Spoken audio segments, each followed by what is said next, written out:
Okay, so I'm now on board my 1978 Bombay Clipper 31.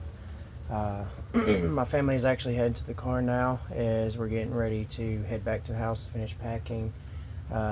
Still waiting, which will probably be the next 90 days, maybe even sooner, when our house is good and sold and we can move aboard and sell this thing north about 47 nautical miles to its permanent mooring while we're living aboard. So this video is just an update on my previous. So I'm gonna, first things first, I know I was a little aggressive in my previous video talking about how people do things just to get by. I'm not innocent of that. I have done that before, but you know, for me, because this is where we're going to be living, I want to do things right. So that's just correcting myself on being a little aggressive. For those who are watching, felt like I was attacking somebody, and I wasn't. So without further ado, let's get going with a proper tour of our Clipper. Okay, so if we make our way past the helm and down into the berthing, we have a little over 6.5 foot of headroom in the galley, which is the first area that we're going to be seeing. It ain't but maybe a 2 foot by 2 foot area, so roughly shoulder width, so you can kind of turn around here, just kind of spin around and do what you need to do. We do have a full-size sink with hot and cold water. As far as I'm aware, I do not have a hot water heater just yet. I do have running water, and to correct myself on the holding tanks, it is a 30-gallon fuel tank, 60-gallon fresh water tank, and a 15-gallon black water tank for the sewage. I will be switching that 15-gallon out to another 30-gallon tank in the future. We have an ice chest that's under here. The ice chest is going to get converted to a deep fridge. Or a deep freezer, if you'd rather call it. This is the stove. This is just the cover. So I'd lift up here, and this right here is an electronic stove, and it's all controlled through here, these buttons, and these right here control the alcohol stove. So the alcohol will work, and I'm using my phone, so let me get back in just a moment. So this is the alcohol stove. How this works is I remove these rubber mats. These rubber mats are here just to keep the alcohol from evaporating, and I will fill them up with alcohol. These are both the holding tanks. And what I would do next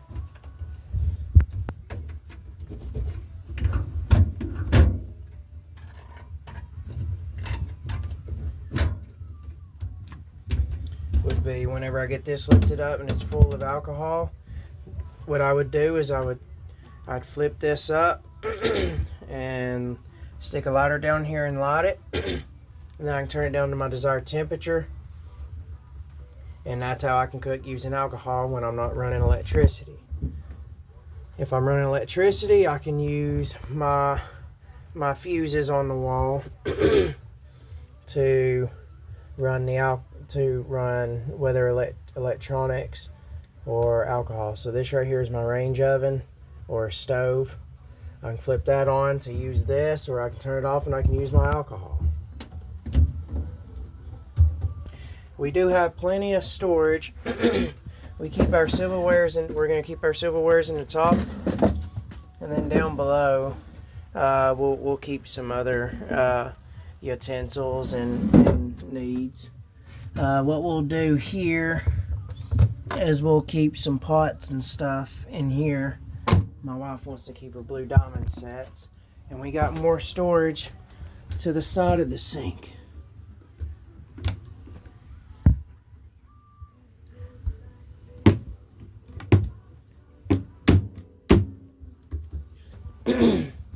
Back behind these steps, we have the Yanmar 4-cylinder diesel engine, 15 horsepower, and we have a full battery disconnect switch to switch between one or both batteries, or switch to the second battery. And I like to use both batteries or all of them. And it is a very smooth running motor that's in this boat. All the lights in this boat have been converted to LEDs. So we got an LED kitchen light, and we have a red light for nighttime. I'm actually curious about this ventilation fan here. So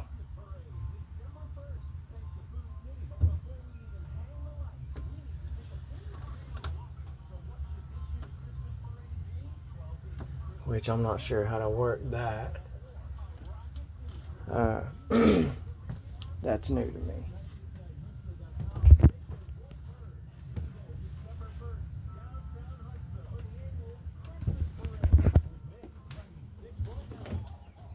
Here we have the head, which I have room to walk in here and move around a little bit. It's got a porcelain toilet with a hand pump, and I have a brand new spare pump assembly in the wall. We do have storage in here too, where I could make some shelving and put extra supplies in there. We have a toilet paper holder here and storage under the sink. And we have drawers for our other odds and ends. And we also have an LED light in here.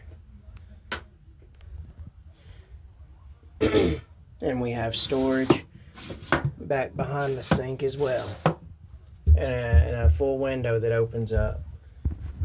Which we also have a vent in the ceiling too.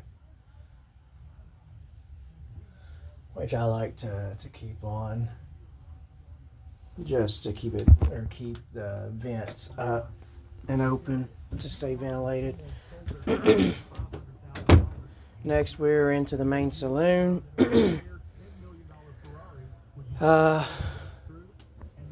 So the main saloon doesn't look like much. It's your standard old school upholstery for your cushions, your standard hardwood flooring, and then we have our mass support mount here and our conduit tube with all of our electrical wiring. Stainless steel portholes. And like I said, we got LED lights throughout the whole boat here.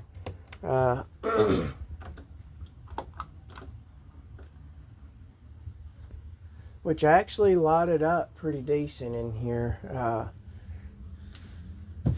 I'm actually, at the same time of this video, I'm doing a final walkthrough to shut everything down. You know, all these hatches and stuff, so we can head back to the house and finish packing, which is still going to take a few weeks for us. Okay.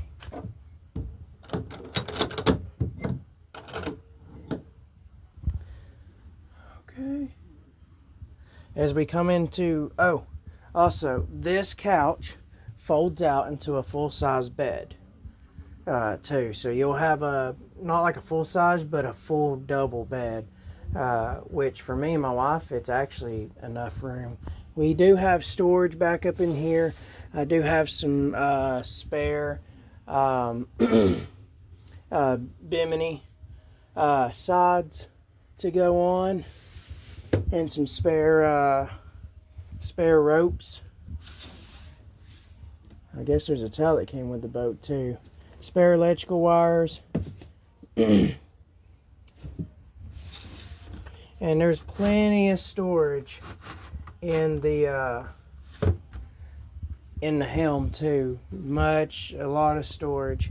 There's a lot of storage up underneath both couches.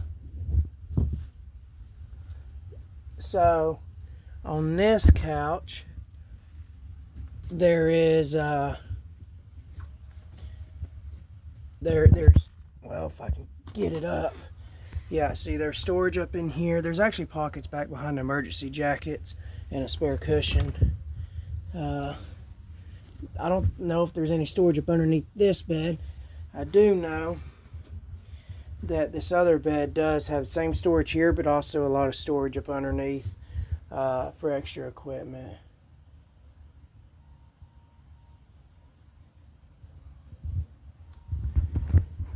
We have a barometer which will need the batteries replaced, and the same thing with our clock.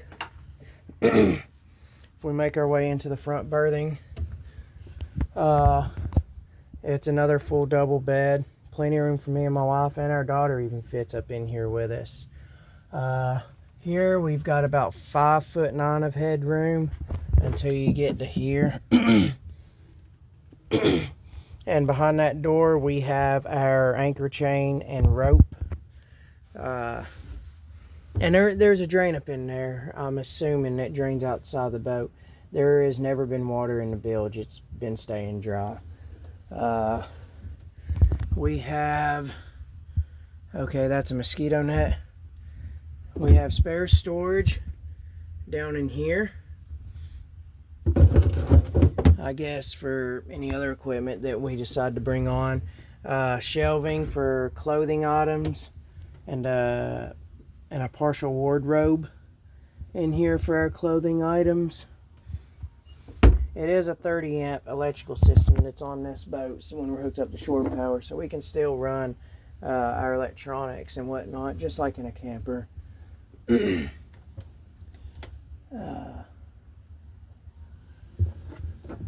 Alright, let's get these hatches closed. It's kind of hard for me to do this one-handed, so let me get back with you. Okay, so now that the hatches are closed, we also have this door in our berthing that we can unlock from back here. And then we can close our bedroom door and lock it here so no one can get in to our berthing. I think I about locked myself in here.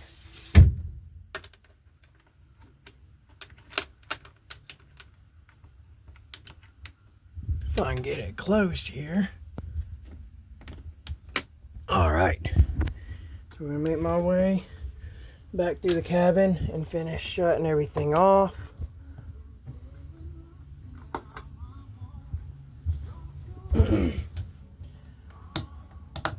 We do have storage in here for whatever, I guess whatever my wife decides to bring on board, because I don't have much. We have a table here that'll fold down, and back behind it we got storage for all of our dishes. And we got dishes storage up top here too. Cups, bowls, plates, with a working offshore radio.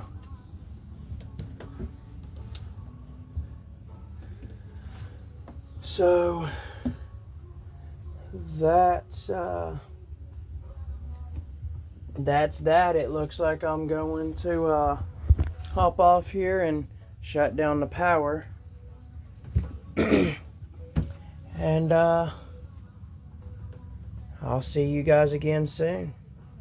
Thanks for watching Family Oasis.